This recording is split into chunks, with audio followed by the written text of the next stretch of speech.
Evangelho de Jesus, segundo o que escreveu o evangelista Marcos, capítulo 6, versículos de 1 a 6. Marcos, capítulo 6, versículos de 1 a 6.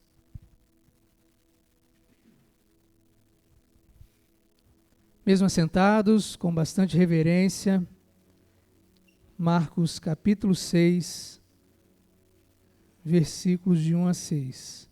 Todos a encontraram, amém? Preste atenção na leitura do texto bíblico. Jesus saiu dali e foi para a sua cidade, acompanhado dos seus discípulos. Quando chegou o sábado, começou a ensinar na sinagoga, e muitos dos que o ouviam ficavam admirados.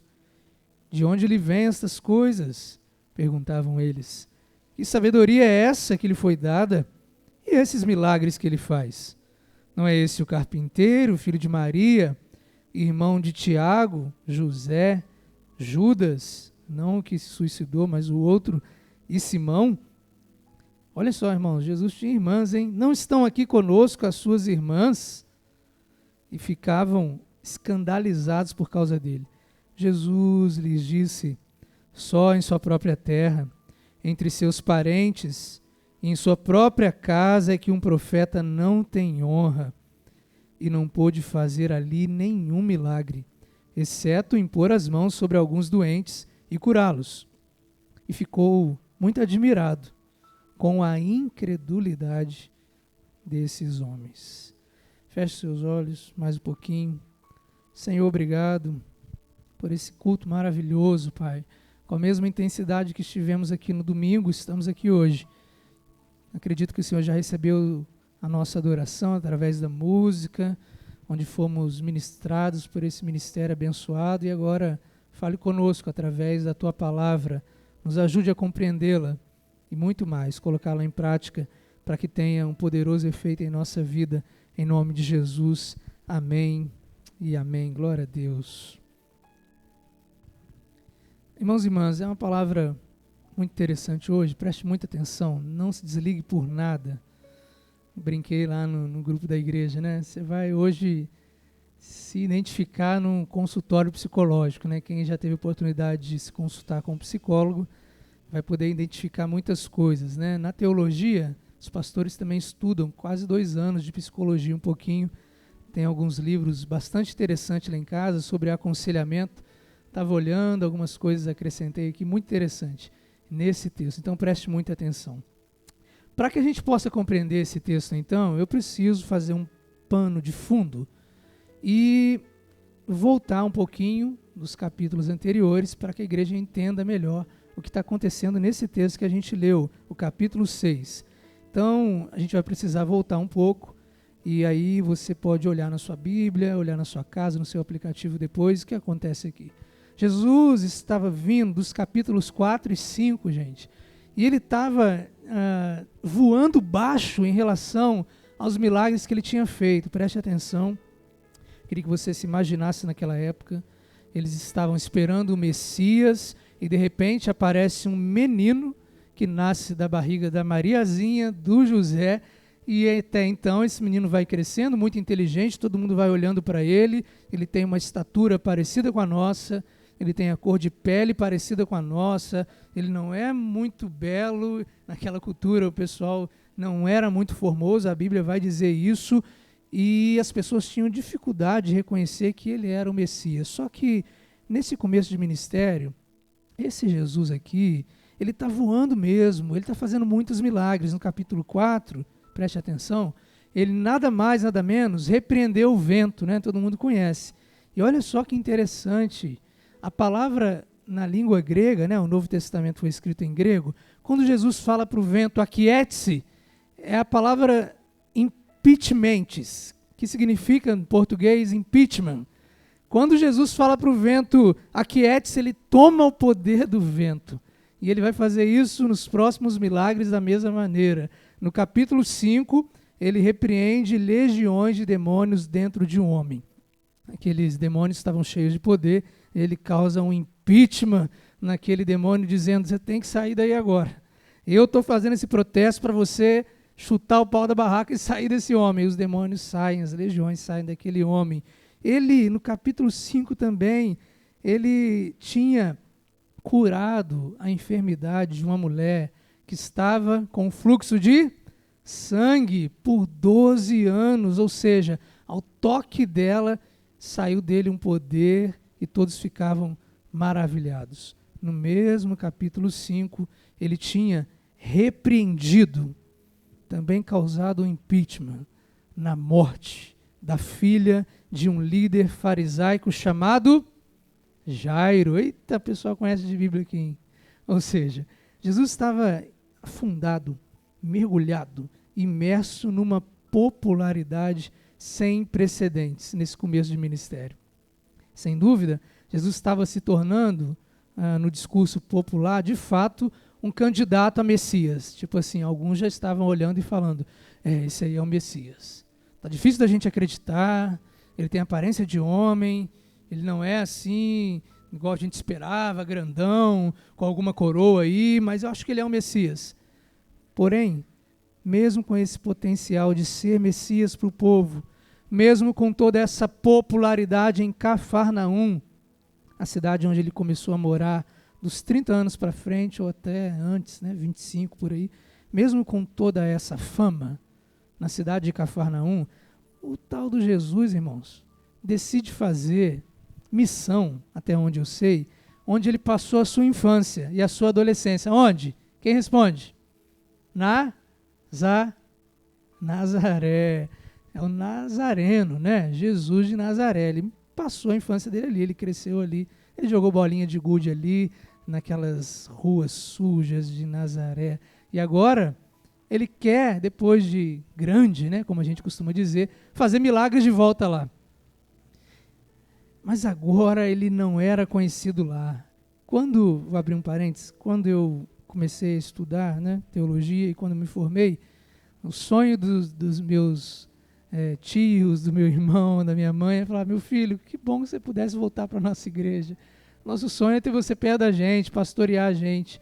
Eu teria dificuldades para pastorear na igreja que me viu crescendo de berço até os 28 anos de idade. Eu teria dificuldades. Por quê? Porque Jesus está dizendo aqui no texto, o profeta não é respeitado na sua casa. Ele não tem honra aqui.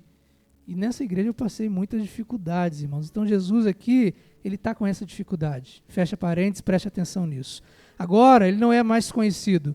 Já faz um tempo que eu não vou nessa igreja mãe, até por ética ao pastor que está lá. Não vou ficar lá toda vez que vou na minha mãe, batendo cartão lá na igreja, onde eu fui criado. Posso visitar sim, mas evito. Fui criado nessa igreja, mas já tive visitando algumas vezes. Muitos rostos que estão lá, eu não conheço. Conheço parte da igreja. A igreja cresceu tanto nesse tempo. Jesus aqui está mais ou menos nesse contexto. Ele volta para Nazaré, uma cidade, irmãos, Nazaré é muito pequena. A cidade conhecida como a cidade da escória. Pessoas pobres moravam lá. Pessoas que naquela época, muito delicada, não tinham respeito daquela sociedade. Gente pobre. O pessoal não sabe nem falar direito. Pessoal pobre, olha as crianças todas sujas, nem na igreja podem entrar. Foi aí que surgiram essas leis malucas dos fariseus. Jesus foi criado ali, para você ter noção. O rei, o Messias, teu Salvador foi criado ali. Tanto é verdade que Natanael, Bartolomeu, antes de ser um seguidor de Jesus, ele disse, pode vir alguma coisa de Nazaré, sai alguma coisa boa de lá. Olha só o preconceito desses caras. Ou seja, Jesus está saindo de um lugar onde a sua popularidade estava em alta para cumprir o seu propósito num vilarejo onde ninguém mais o conhecia. Então, se o pessoal de Cafarnaum tinha dificuldade para reconhecer, mesmo vendo ele, eu estou aqui aplicando, levantando o cara da cadeira de rodas, mesmo vendo, ele não é Messias não, isso aí ele está fazendo em nome de um demônio, imagina na cidadezinha dele, que o pessoal se renovou, as crianças cresceram. Quem é você? Eu não te conheço. Enfim, é aí que começa então, depois desse contexto, Marcos 6. A Bíblia vem dizer, Jesus chega em Nazaré agora com os seus discípulos, até porque ele não andava sozinho, discipulado é isso, Não é um grupo grande, é um grupo pequeno, junto, vendo o mestre, compartilhando experiências. E ele sempre usava todas as oportunidades que ele tinha para discipular. Gente, vocês estão vendo? Estou fazendo isso. Gente, vocês estão vendo? Estou fazendo aquilo. A Bíblia vem dizer que era sábado. Além de ser um tempo de descanso, naquela época, para eles, era tempo de ir para a igreja, né? Então, se para o crente hoje, domingo é o dia do Senhor, né? A escola dominical, muitos acham que dominical vem de domingo. Não vem. Domingo vem, né? Dominical vem de domínio, dia do Senhor, domínio do Senhor. Então, por isso que tem igrejas que fazem escola dominical em outros dias, em outros horários. Eu fiz o meu TCC, né, que é o trabalho de conclusão de curso, na faculdade, falando da relevância da escola dominical, que se ela não funciona domingo de manhã, pode ser feita em qualquer outro momento, enfim. Para eles aqui, a escola dominical deles funcionava no sábado. Sinagoga não era igreja, era uma salinha muito pequena, 4x4, 5x5, para eles estudarem os 5 primeiros livros da Bíblia, a Torá. Né? Só tinha isso, eles tinham que estudar isso. O que me chama a atenção aqui, irmãos, é que Jesus, ele não era um fariseu. Então, preste atenção, voltou para a cidade dele, não tinha mais moral, e ele não tinha, teoricamente, autonomia para chegar em Nazaré e tomar o microfone do pastor na sinagoga, do professor. Tipo assim, quem vai pregar aqui sou eu hoje. Não. A gente não sabe como é que Jesus teve sua ousadia, se o líder da sinagoga era amigo dele, a gente não sabe, mas a Bíblia vem dizer que ele pegou a palavra, ele tomou, começou a explicar, né? A ensinar. Mas além do ensino, olhem só, o que eu tento fazer aqui, vamos organizar a liturgia do culto, irmãos. Pessoal da liturgia, vamos prestar atenção, louvor, vamos estar atento, vamos estar tudo conectado. Jesus aqui, sempre ele. Sempre para ensinar. Ele fez uma bagunça na liturgia daquele culto, daquela escola dominical, daquele mini culto. E ele começou a curar. Só que detalhe, os doentes não podiam entrar na sinagoga. Como o pastor, então, ele está curando? Possivelmente tinha muitos doentes que não falavam que estavam doentes. Porque às vezes dentro da igreja tem pessoas que estão a ponto de morrer, a ponto de fazer uma besteira, estão talvez sentadas do teu lado e você não sabe. Pastor, a culpa é minha? Às vezes não. Porque as pessoas não falam que estão doentes. Por isso que eu falo, quer conversar com o pastor, quer desabafar, estou aqui, meu papel é esse, te ouvir. Marca o gabinete, pastor, vamos almoçar lá em casa, vamos me visitar. Fica esperando, irmãos, eu fazer uma visita. Às vezes eu entendo que você está bem. Está bem, irmão? Está tudo bem. Está tudo bem, coisa nenhuma. Então tem pessoas aqui, nesse contexto também, que estavam doentes e não diziam que estavam doentes. Então elas podiam entrar na sinagoga, os caras não olhavam. Enfim, a Bíblia vem dizer, no meio dessa liturgia sinagogal, se podemos dizer assim, Jesus não está apenas ensinando, mas ele está também curando. Enfim, o que começaram a falar? Lá vem um cara de fora, ninguém conhece ele, além de atrapalhar aqui a escola dominical, esse cara está tocando nos enfermos e está curando. Que negócio é esse? Quem é ele? Começou a dar problema. Eles não estavam acostumados a verem isso numa sinagoga. Eles não estavam acostumados a verem um Jesus com um talento pedagógico. Tudo o que ele fazia era para ensinar. Eles não estavam acostumados a verem uma unção contundente de profeta. Eles não estavam acostumados a verem uma sabedoria de rei nesse homem aparentemente normal, esse homem igual a gente. Em resumo, o fato de Jesus ter esse combo, falando com sabedoria, realizando milagres, é óbvio que começou a fazer dele em Nazaré também um candidato a Messias, né? Quem reconhece, quem vê que é algo de Deus, quem está ligado fala, é algo de Deus, é Messias. Então as pessoas dali também começaram, preste atenção, por favor, não se perca, também começaram agora a reconhecer ele na cidade dele. Nossa, esse menino aí é aquele, é o homem de Nazaré, é esse. Agora, quando tudo parecia perfeito, ele volta para sua terra, preste atenção no sentimento de Jesus, é o ser humano também, é o homem Deus, sabe? a galera gostando dele, e no meio disso tudo, uma pessoa se levanta, sem vergonha da vida, e faz um comentário. Ei, esse aí não é o carpinteiro? Esse aí não é o filho da Mariazinha? Não é o irmão do Tiago? Não é o irmão do Simão e do Judas? As suas irmãs também estão aqui, não é esse? Que milagre é esse que esse cara faz? Os irmãos dele não fazem nada, a família é muito simples. A Bíblia vem dizer, olhem só, irmãos, que de admiradores, eles estavam agora escandalizados por conta de um comentário. Quantas vezes acontece isso na igreja? Por causa de um comentário, isso desestabiliza você. Você começa a pisar e fala, esse negócio aqui não é sólido, esse negócio não está muito legal para mim. Aí o pessoal de lá, olhem só, estava acreditando nele, estava quase lá. Começou a se lembrar de Jesus. Se lembraram agora num teor negativo. É verdade, esse aí é o filho do José, é o filho da Maria, daquela menininha. Teve esse menino tão nova. Se lembraram que ele era o carpinteiro. E a Bíblia, os tradutores, traduziram para carpinteiro, mas na tradução original, alguns teólogos acreditam que a função de Jesus era artesão, Ele fazia algumas coisas artesanais. Lógico, com madeira, porque tinha madeira em Nazaré, mas a função mesmo era artesão, o nome. Aí traduziu para carpinteiro, praticamente dá tudo a mesma coisa. Enfim, eles começaram a se lembrar que ele era esse camarada simples. E fazendo esses comentários, era o menino que jogava um Play 4 aqui, era o menino que jogava um videogame aqui, esse menininho aí, e agora ele está falando que ele está fazendo milagre. Ou seja, o assunto no meio da escola dominical, que até então era sabedoria e era cura, o assunto é mais ou menos o seguinte: como que pode esse simples carpinteiro, esse simples marceneiro, esse simples artesão se atrever a colocar a mão em alguém e dizer, seja curado, a tua fé te curou, a tua fé te salvou.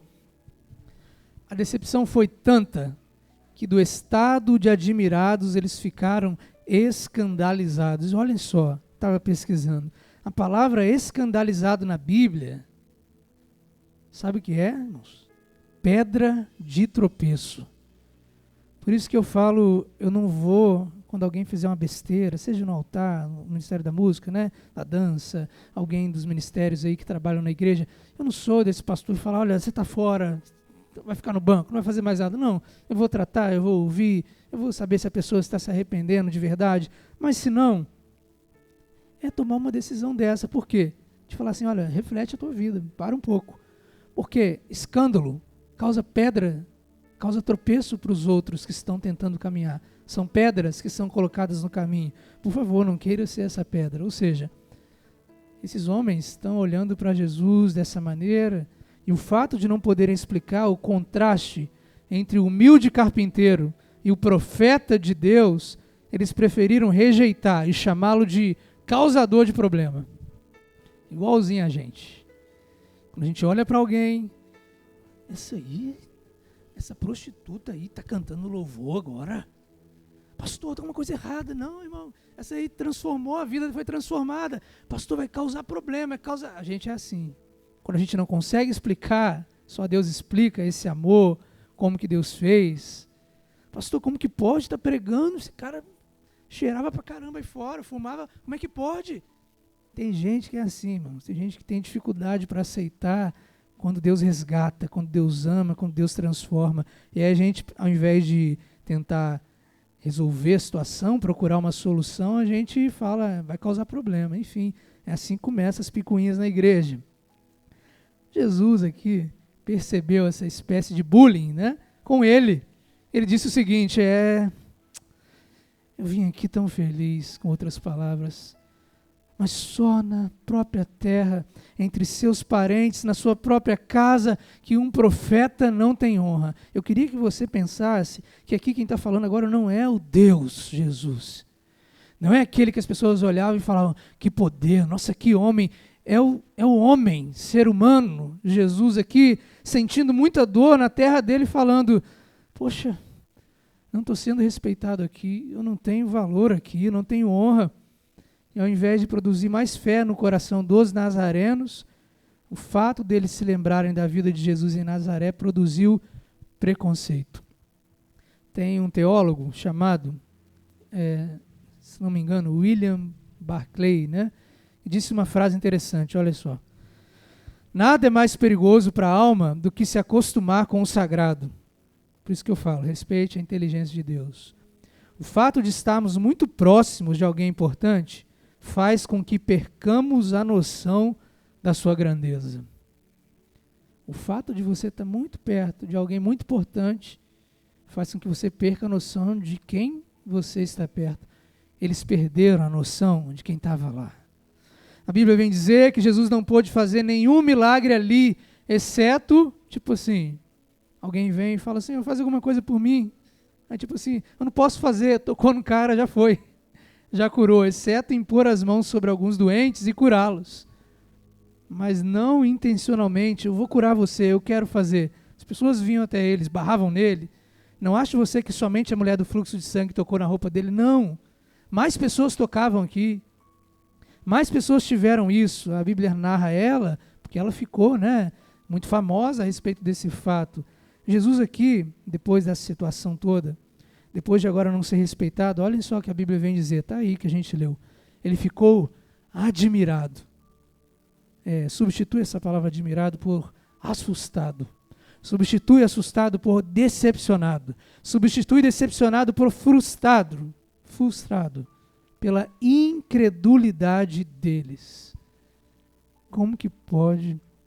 Acabei de fazer umas coisas aqui e o pessoal da minha terra não está acreditando em mim.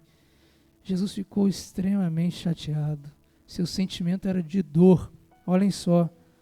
Aqueles homens de admiradores, ele está fazendo, ele é o Messias, de admiradores a escandalizados, de escandalizados, olha o perigo, a incrédulos. Isso daí não é profeta coisa nenhuma. Está amarrado em nome de Jesus. Isso daí não é profeta, isso daí não é nada. É um demônio que está agindo sobre ele. Enfim, para finalizar esse texto, estou explicando e já vou aplicar para a tua vida. A Bíblia vem relatar uma das coisas mais importantes. Preste atenção que isso tem a ver muito com você e comigo nessa noite. Jesus passou a percorrer os povoados ensinando. Ou seja, o fato do povoado de Nazaré ter mudado com Jesus não foi suficientemente poderoso para mudar quem ele era com o intuito de agradar A, B ou C. Não, isso aí não adiantou nada. Não foi porque eles não se adaptaram com Jesus que Jesus não se adaptou com eles. Pelo contrário, ele continuou fazendo o que ele tinha que fazer e o que ele amava fazer. E eu quero, irmãos, esse é o texto, trazer esse texto para a tua vida nessa noite. Sabe, gente, sentir-se aceito, sentir-se amado e reconhecido, quem não gosta, né? Alguém que levanta a mão e fala, pastor, eu não gosto não, eu vou conversar com você. Caramba, hein? Pessoa diferenciada. Quem não gosta de ser aceito, quem não gosta de ser amado, quem não gosta de receber, obrigado, você está bonito hoje, você está bonita hoje, um elogio. Esse é sentimento comum de todos nós, não entre em crise com isso. Afinal, querer agradar e ser reconhecido não é algo ruim, né? Toda vez que eu acabo de pregar, eu chego lá em casa, domingo, quinta, amor, como é que foi a pregação? Foi ruim pra caramba, não foi? Ela, que isso, amor? Às vezes ela fala, nossa, deu bobeira aqui, hein? Às vezes ela elogia. Infelizmente, muitas pessoas dependem do reconhecimento de outras pessoas para se sentirem felizes. Só se o outro falar da minha roupa, que eu vou achar que a minha roupa está boa. Se não falar, nossa, como eu estou feio, nossa, como eu estou feia, nossa, como eu cantei mal, ninguém falou nada, nossa, como eu preguei mal, ninguém veio elogiar.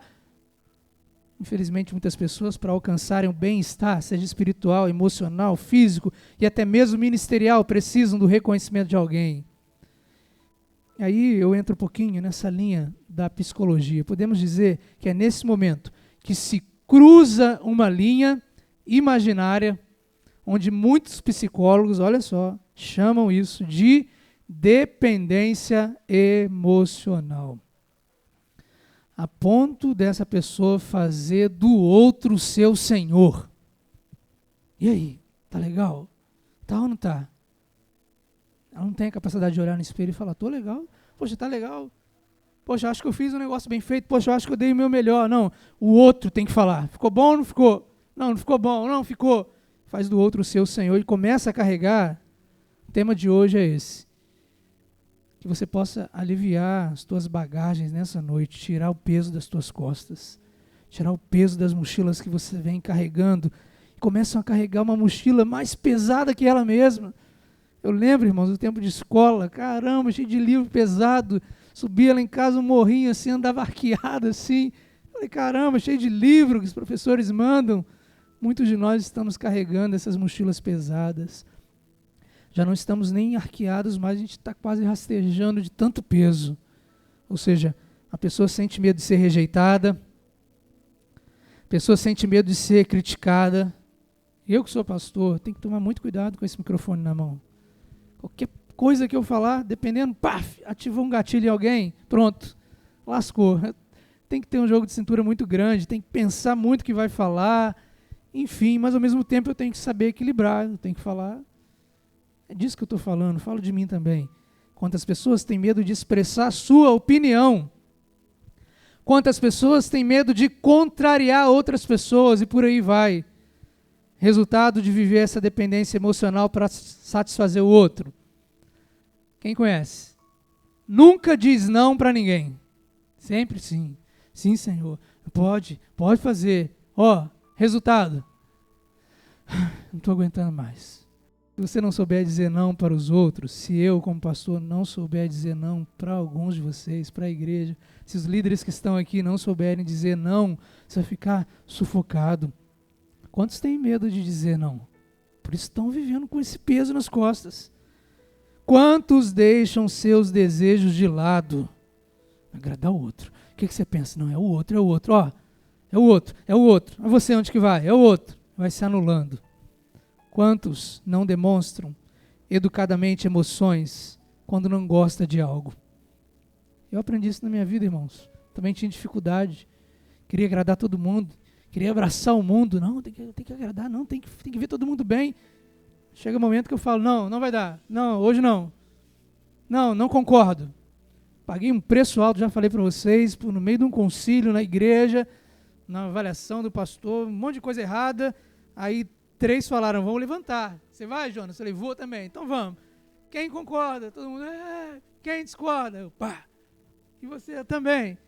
Pagamos um preço, deu um rolo danado na igreja, uma perseguição terrível. Mas a gente percebeu que a gente precisava opinar. A gente precisava se levantar. Não éramos os donos da verdade, mas aquilo estava errado e a igreja, na sua totalidade, estava com medo de dizer não, de falar assim, eu não concordo, enfim. Quantas pessoas passam por isso? Quantas pessoas se justificam por tudo? Olha, você me desculpa. Eu conheço uma pessoa que ela vai fazer alguma coisa e ela fala, desculpa, tá? Desculpa por quê? Não, por isso. Eu falei, pedindo desculpa por isso. Você me desculpa, tá? Se justifica por tudo. Quantos de nós hesitamos em opinar por não saber o que os outros pensam sobre o assunto? Olhem só, não é para ninguém rir não, hein? Quantos aqui compram coisas pensando nos outros? Quantos deixam de comprar coisas pensando nos outros também? Não vou comprar isso aqui que vão pensar de mim.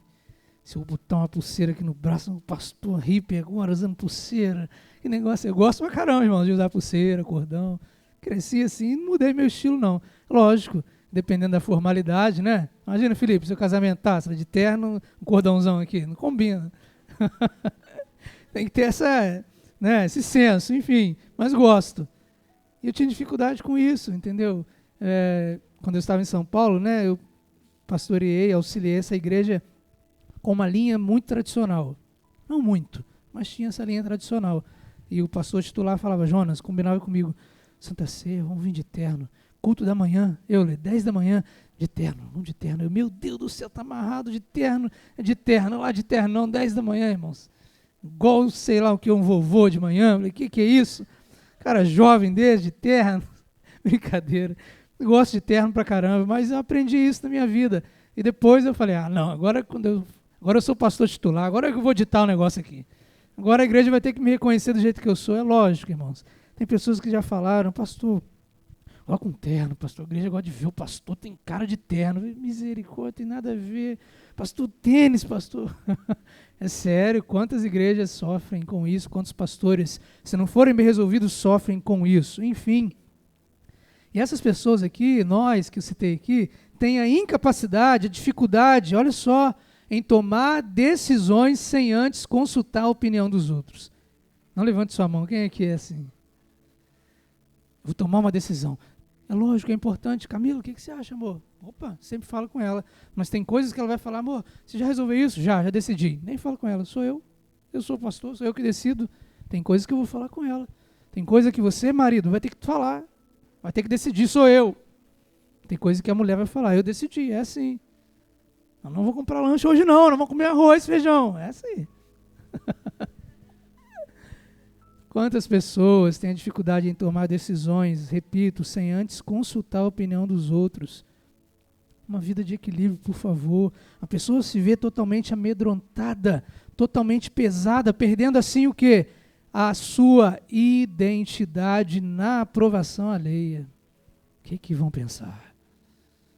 Quantas pessoas eu conheço, sabe, irmãos? Quantas igrejas? Falo mesmo, é verdade. Isso é terrível.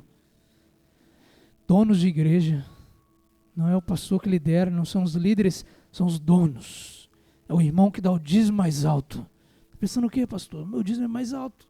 Se eu parar de dar o dízimo, está lascado a sua vida. Está lascada a vida aí de fazer uma reforma, fazer alguma coisa. Está pensando o quê? Eu já vi igrejas assim, conheço pastores, amigos que andam sufocados assim. E aí o pastor tem que tomar, né, a palavra e falar, peraí, que negócio é esse? Aqui não mando em nada, mas aqui existe uma liderança. Ou se respeita ou não. Enfim, tem pessoas que vivem assim. Quantos de nós, sendo pastor, sendo líder, sendo marido, sendo mulher, sendo namorado, sendo namorada, noivo, noiva, vivem nessa circunstância? A identidade se perde na aprovação do outro. A pessoa vai se anulando, a pessoa vai se auto-sabotando e às vezes ela faz da aprovação alheia um ídolo. Não, o que o outro falou, o que você acha? Não. E ela vai fazendo o quê? Ídolo? Sacrifícios. E mais sacrifícios. Para aumentar o ego desse ídolo. Por isso que a pessoa que se posiciona, ela é criticada. Jesus, né? Se posicionou. Ih, caramba, o cara falou um negócio aqui, o cara quebrou, e o cara desconcertou, e falaram que não podia, ele pegou e fez. É lógico que você não vai causar problema, é lógico que você não vai fazer besteira, você vai fazer algo com um fim proveitoso. Muitas vezes esses ídolos, né, não estão nem aí para você, gente. Não estão nem aí para mim. Essas pessoas que você quer aprovação não estão nem aí para você. A maioria das pessoas que a gente quer agradar é assim. Não estão nem aí para a gente.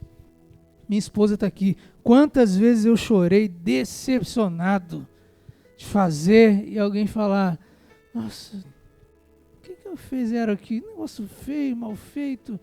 Quantas vezes?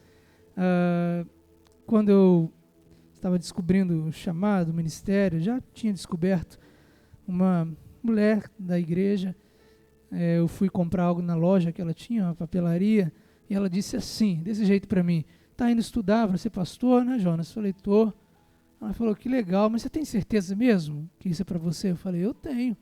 Ela olhou, quem tem chamado é aquele menino lá, ó, na minha frente. Eu acho que quem tem chamado é aquele lá, nossa, que tem um poder de Deus tão grande. Eu olhei para a cara dela assim, irmãos. Falei, ai. Lógico que eu não desejo isso, né? Misericórdia. Ela falou algo por impulso, né? Esse rapaz não está nem na igreja mais. Está fazendo uma coisa, sabe, terrível. Terrível mesmo, não quero aqui expor. Enfim, não era isso que eu desejava, mas eu sabia que ela estava falando besteira. E sabia que o diabo estava usando daquela fala, porque ele escuta, né? Para me ferir, e naquele tempo eu estava tentando resolver a minha vida com isso. Eu falei, caramba, que mulherzinha sem vergonha, rapaz, falar um negócio desse para mim, rapaz. Que negócio é esse? Fiquei pensando nisso, né? Muitas pessoas não ficam pesadas por aquilo que fazem, mas ficam pesadas porque elas querem aprovação mediante aquilo que elas fazem. A gente vai colocando nessa mochila, essa mochila imaginária da vida, pesos e mais pesos, e vai perdendo a nossa identidade. E a vida vai ficando pesada. Deixa eu dizer uma coisa para você. Marido, mulher, namorado, namorada, noivo, noiva. Cada um é cada um. Somos indivíduos. Somos seres individuais. Eu e a Camila, a gente se casou, nós nos tornamos uma só carne, mas os espíritos são diferentes. Eu sou Jonas e ela é Camila. Imagina, vamos trocar, amor? Imagina, o Camilo e, sei lá, a Joana, imagina. Misericórdia. Não tem como. Uma só carne, né? A mesma intenção, por isso que dá tilt no casamento, né? Dá briga, dá conflito, mas tem que se resolver. Por quê? Porque um opina, o outro discorda. Um concorda, o outro discorda, os dois concordam, os dois discordam, imagina a treta disso aí. Mas nunca deixe de se posicionar, nunca deixe de opinar, nunca ache que o marido, eu sei que a Bíblia fala da submissão, é importante, submissão, estar sob a missão do outro. A Bíblia fala, a mulher esteja sob a missão, submissa ao marido, mas não tem essa. O marido também ame a sua mulher, como Cristo amou a igreja. Lascou para o marido. Como Cristo amou a igreja, né? Caramba, ele amou com perfeição, você tem que fazer isso. Você tem que olhar para ela. E aí vice-versa. Essa junção. Enfim, cada um tem a sua opinião, cada um tem a sua maneira, cada um tem que se posicionar, que todos cheguem a um fim proveitoso. Jesus olha para isso tudo, para esse fardo, para esse peso e vem dizer: venham a mim, todos vocês que estão cansados, sobrecarregados, e eu lhes tomem sobre vocês a minha mochila. Aprendam de mim, ela é leve. Eu sou manso, eu sou humilde de coração, e vocês encontrarão descanso para as vossas almas, não é para o corpo. Porque o meu jugo, a minha cobrança é suave, meu fardo é leve. Eu não sou igual ao seu patrão, não sou igual ao seu marido, não sou igual à sua mulher, não sou igual aquele cara da esquina que fala que você é isso, é aquilo. Eu sou Jesus, o meu fardo é leve. Imagina Jesus falar: pega a sua ansiedade e joga para mim. Imagina, irmãos, quem quer a ansiedade do outro aí? Misericórdia, né? Pastor, quer a minha ansiedade para você? Está amarrado. Jesus fala: joga para mim. Puf, cai nele, desaparece. Joga para mim a sua depressão, desaparece. Joga para mim a sua preocupação aguda, joga para mim, desaparece. Lancem sobre mim os vossos fardos. Sabe, quando eu olho para a conduta de Jesus, de Nazaré, então eu aprendo esse texto de Marcos 6, duas coisas básicas para a gente ter uma vida mais leve diante de Deus e das pessoas. Quero perguntar antes de falar: sua mochila está pesada nessa noite? Como que está essa vida aí que você está levando? Essa canseira? Dorme 8 horas, 10, 11, 12 horas de sono. Dormiu bem? Cansado pra caramba. O cansaço não é físico, é da alma. Sua mochila está pesada nessa noite? Olhe para Jesus. Como é que ele soube lidar com essa situação, com essa frustração? Primeiro conselho de Jesus para nós aqui, dentro desse texto. Guarda isso para você, anota, posta lá no Facebook. Fracasso não dura para sempre. Amém, igreja? Fracasso não dura para sempre. Jesus aqui, teoricamente, na visão da sociedade, é um fracassado.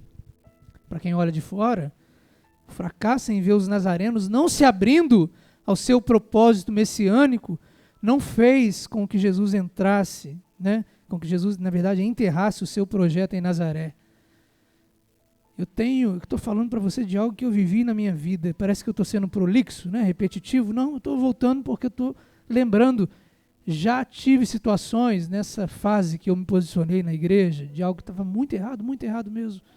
Eu e algumas pessoas, mas eu estava de frente, né? Era líder do Ministério da Música e com muito temor fazendo isso. Chegou o ponto, irmãos, de eu subir no altar e uma pessoa que não concordava comigo, que já estava tendo nojo de mim, eu subi no altar, eu olhei para ela, sabe o que ela fez? Fez assim no chão, ó, cuspiu no chão. Eu olhei para ela e sabe o que eu fiz? Fui lá para trás da igreja chorar. Eu tinha que subir para ministrar louvor depois. Como que faz isso? Coração despedaçado. Caramba, eu fui criado aqui, poxa, será que essa pessoa não me conhece? O tempo passou, eu entrava naquela igreja, estudando já, no período de férias, minha mãe falava: vamos ali, filho, na igreja. Eu falava: mãe, vou não. Entrava e só chorava. Passava um filme na minha cabeça de tudo. Quanta gente ingrata, quanta gente que pegou a faquinha, puf, me apunhalou pelas costas, quantas coisas, não era perfeito, mas fui criado com esse entendimento de submissão, de respeitar a liderança, então eu entendi, não estou fazendo nada de errado, só preciso também me posicionar, não posso ser um cara que vai ser levado por qualquer vento de doutrina, não posso. Enfim, passei muito aperto, muita frustração, entrei em depressão, muita coisa que se alguém quiser eu conto, você vai falar assim, caramba, pastor, às vezes eu olho e falo, na minha vida, quando eu tinha uma idade, essa circunstância da vida me jogou lá para frente, 10 anos a mais de maturidade. Por quê? Porque teve que lidar com essa situação muito novo. Quantos aqui tiveram que lidar com situações tão novos, que são maduros? Então a maturidade não tem a ver exatamente com a idade, tem a ver com a crise, a situação que a pessoa passa e ela tem que enfrentar, por isso ela cresce. Não é assim? Jesus aqui, se ele ficasse em crise, se eu ficasse em crise, não seria pastor hoje. Se Jesus ficasse em crise aqui, ele falaria, sabe de uma coisa? Acabou, vou parar por aqui. Pai, nem a cruz quero mais, vamos embora, me puxa daí, acabou o negócio para mim. Não, mas a gente precisa aprender, na verdade, que fracasso é uma circunstância, nunca uma característica. Por isso que eu falo, levanta a tua cabeça. Gente fracassada não cabe no Evangelho. Porque Jesus tinha tudo para ser um fracassado. Ele não levantou a cabeça, ele abriu os braços e falou, vou morrer aqui igual um bicho nessa cruz. Mas vou morrer por amor. E impactou o mundo, o Salvador da humanidade. Fracasso não pode ser o seu coveiro, irmão. Precisa ser o seu pedagogo. Precisa te ensinar alguma coisa. Jesus compreendeu, a gente precisa compreender. A Bíblia vem dizer que ele ficou espantado com a incredulidade deles. Repito, fracasso não é para sempre, para ficar martelando na tua cabeça. Pastor, deu tudo errado, pastor. Tentei fazer aquela prova, não fiz. Pastor, tentei entrar naquele emprego, não entrei. Fracasso não é para sempre. Pastor, achei que eu ia casar com aquela pessoa, terminamos. Fracasso não é para sempre. Pastor, o casamento está por um fio. Pastor, divorciamos. Fracasso não é para sempre. Não é porque você fracassou ontem que você vai fracassar amanhã. Mas também não significa, olha só, que você venceu hoje, você vai vencer amanhã também. Por isso que Paulo vem dizer, Filipenses 3, 13 e 14, esquecendo-me do que, irmãos? Das coisas que ficaram para trás e avançando para as que estão adiante, prossigo para o alvo, a fim de ganhar o prêmio do chamado celestial de Deus em Cristo Jesus. Glória a Deus por isso. Se eu vou errar, se eu vou acertar, estou em direção ao alvo, fracasso não é para sempre. Passe por Nazaré nessa noite, mas não deixe que Nazaré enterre seus sonhos, por favor. Nazaré não é o teu fim, é passagem, sabe, querido? A Covid não é o nosso fim. Isso aqui é uma Nazaré simples, porque vai passar. Cafarnaum vai saber quem você é. Jerusalém vai saber quem você é. Tua família, querendo ou não, vai saber quem você é. Os céus sabem quem você é. Primeira coisa, fracasso não é para sempre. Segunda e última, o que falam de nós, seja bom, seja ruim, não pode redefinir o que o Pai já definiu sobre quem somos em Cristo Jesus. Por favor, quando alguém falar que você não vale nada, a Bíblia diz, você tem valor, o Espírito Santo se move em você. Não permita que ninguém redefina quem você é, né? Computador aqui, algumas vezes já redefini esse computador. Vão redefinir, voltou às configurações. Não tem essa. O que passou, passou. O que sofreu, sofreu. Agora é crescimento. Agora é cada vez mais. É um degrau, é um passo de cada vez. É um leão por dia. Jesus não se empolgou quando elogiaram, mas também não se anulou quando criticaram. Ele sabia quem ele era. Com crítica ou elogio, ele sabia quem ele era. Sei lá se você vai descobrir isso nessa noite. Em nome de Jesus que você descubra. Sei lá se você vai precisar de uma consulta psicológica de verdade. Posso direcionar e faço isso. É importante. Sei lá se você vai querer conversar comigo. Mas a minha oração nessa noite é que você descubra a tua identidade. Quem é você? Pronto. Pastor, descobri. Ninguém mais te para. Ninguém mais. Pastor, então você é o super-herói, o super-homem, a Mulher Maravilha. Não! Você é ser humano, igual Jesus. Você vai chorar. Você vai sentir dor. Você vai sentir ingratidão, frustração. Igual o UFC, né? Pá! 1, 2, 9. Puf! O cara levanta. Que a gente se levante no 9, mas que a gente se levante. Rock Balboa, quem já viu, né? Rock, 1, 2, o cara levanta toda hora, o cara bate em todo mundo. Se a vida te bater, a contagem pode vir, que você se levante, saiba quem você é. Você pode vencer. Ei, o que você venceu não mostra quem você é, o que você perdeu também não mostra quem você é. Você é mais que vencedor em Cristo Jesus. Tudo dando certo ou tudo dando errado. Tudo certo na família ou tudo de cabeça para baixo. Vai passar. Jesus chegou com quem em Nazaré? Os discípulos. E até onde eu sei, Pedro estava até então com ele, né? Pedro viu tudo, viu as reações. Pedro olhou, ele conhecia, ele falou, caramba, viu João? Olha o mestre, ele está chateado pra caramba, hein? Viu? Olha ali, Tiago, olha só como ele está dilacerado, eu estou vendo no olho dele. Pedro viu Jesus ser criticado, Pedro viu chamarem Jesus de pedra de tropeço. Agora, olhem só o que o Pedro escreveu a respeito de quem Jesus era e quem nós somos. 1 Pedro 2, de 1 a 9. Livrem-se de toda maldade. Preste atenção nessa conexão aqui. E de todo engano. Pedro vai escrever isso depois. Livrem-se da hipocrisia, da inveja e toda espécie de maledicência. Como crianças recém-nascidas, desejem de coração o leite espiritual puro, para que por meio desse leite espiritual, né, essa nutrição, vocês cresçam para a salvação. Agora que provaram que o Senhor é bom. À medida que se aproximam dele, a pedra viva, olha o Pedro, rejeitada pelos homens, mas escolhida por Deus e preciosa para ele, está falando de Nazaré.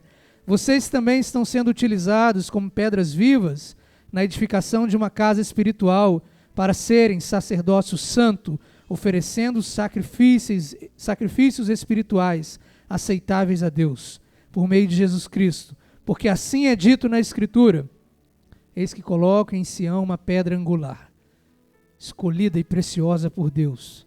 Aquele que nela confia jamais será envergonhado. Portanto, para vocês, os que creem, essa pedra, Jesus que ele está falando, é preciosa. Ele está enchendo a bola do mestre dele.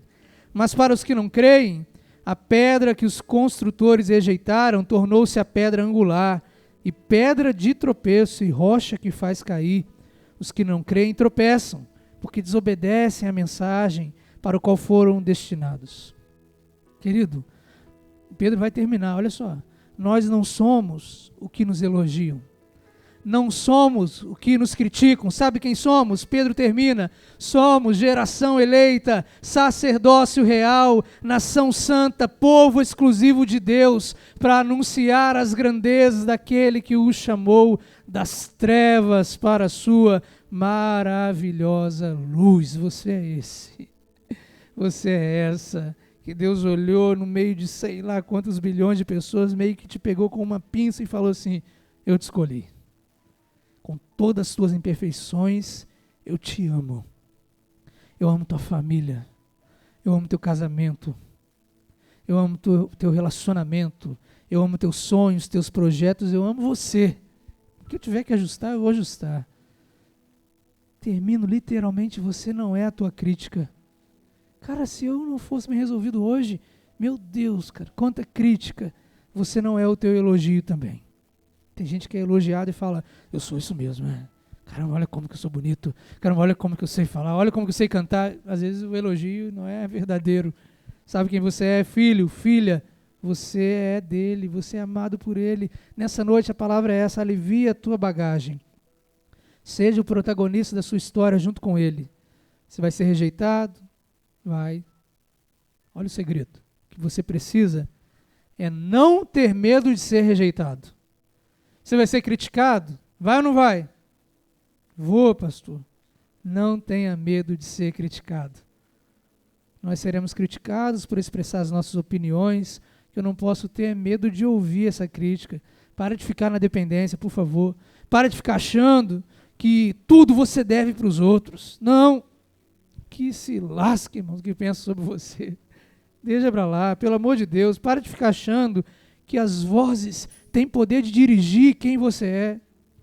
Se não, pronto, vai falar assim, você não vai conseguir, você vai pegar aquilo como uma ordem e vai falar, é mesmo, não vou conseguir. O diabo escuta também, ele fala, não vai conseguir.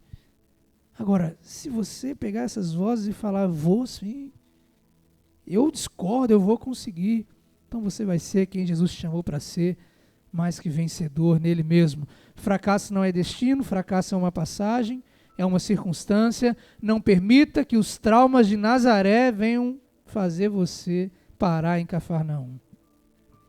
Não permita que os traumas de um antigo casamento, olhem só, venham fazer você achar que não vai ser feliz no outro casamento. Né? As pessoas confundem, pastor, divórcio é errado, é pecado, não sei o quê. Depende, ué. Esse negócio está tudo errado, se não tem mais jeito, se já lutaram, se já se esforçaram, se um não quer, não tem jeito, eu tenho que sair fora disso aí, para ser feliz, para resolver a vida. O casamento deu errado, não significa que o próximo vai dar errado. Não permita que os traumas da tua antiga igreja venham te anular a ponto de você não querer ser útil aqui. Pastor, fui muito ferido. Quantas pessoas não estão aqui nessa noite porque tem pavor de entrar na igreja? Quantas pessoas nem me conhecem, irmãos, falaram, pastor, o senhor me desculpa, eu nem conheço o senhor, mas não me dou bem com o pastor, não. Eu falei, caramba, nem me conhece. Será que ele acha que eu sou alguma coisa, um monstro? Mas eu entendo, é trauma. Não permita que o que você passou lá vai passar aqui, não. Jesus também se decepcionou. Esse homem aqui, Deus, se decepcionou, você também vai se decepcionar. Para você que está em casa, que se lasque essas preocupações. Saiba quem você é. Saiba quem você é. Sabe, gente, eu não peço para vocês me elogiarem. Alguns elogiam, é bom, gosto, fico feliz, mas aprendi a lidar com isso. Eu não prego para vocês me elogiarem ou para criticarem. Sou resolvido com isso. Eu prego porque isso é minha vida, né? Eu gosto de fazer, eu gosto de dar o meu melhor. Aí eu vou falar igual o Zagallo. Quem gosta de futebol? Vocês vão ter que me engolir. Pensando, concordando, discordando, é lógico que eu vou errar pra caramba e erro. Lógico que eu preciso da igreja. Pastor, tá errado, hein, pastor? Pastor, ajuste isso aqui, é verdade, irmão, você tem razão. Isso aí, graças a Deus, eu aprendi na minha vida. Mas eu não vou ficar me matando para agradar o X, sendo que o Y entendeu. Porque eu não vou conseguir agradar todo mundo, nem você. Pronto, resolve tua vida. Se a gente ficar ouvindo as vozes de Nazaré, a gente não vai continuar na nossa missão. A vida vai ficar um fracasso, um desânimo, uma desgraça. Ele te ama. Ainda que o teu padastro, sabe, não te ame. Sei nem porque eu estou falando isso. Ainda que alguém venha dizer que a sua vida vai ser um fracasso eterno, não faça dessas palavras um coveiro, faça dessas palavras um pedagogo. Deus tem muita coisa para você, irmãos. Amém? Deus tem muito mais para você. Tua vida não vai terminar em Nazaré. Deus quer te levar além. Deus quer que você conte a sua história para as pessoas, dizendo assim, eu era cego, agora eu vejo. Eu estava morto, agora eu vivo. Eu estava preso, agora eu sou livre. Eu era perseguidor da igreja, agora arrancaram a minha cabeça porque eu morri pregando o evangelho. Paulo. Eu tinha vergonha de subir no altar, agora eu estou pregando a palavra. Eu tinha vergonha de pegar um instrumento, mesmo tendo o dom, porque eu errei muito lá atrás, agora eu estou aqui em cima. Eu tinha vergonha de dançar, mas que se dane que pensam de mim. Deus me ama, Ele me transformou. Eu sou mais que vencedor em Cristo Jesus. Louvado seja o nome do Senhor. Se coloque de pé. Feche teus olhos.